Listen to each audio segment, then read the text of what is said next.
誰だって失敗はするんだ。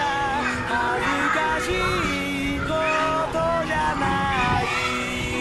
この傷を二人しないで笑って歩ければいい。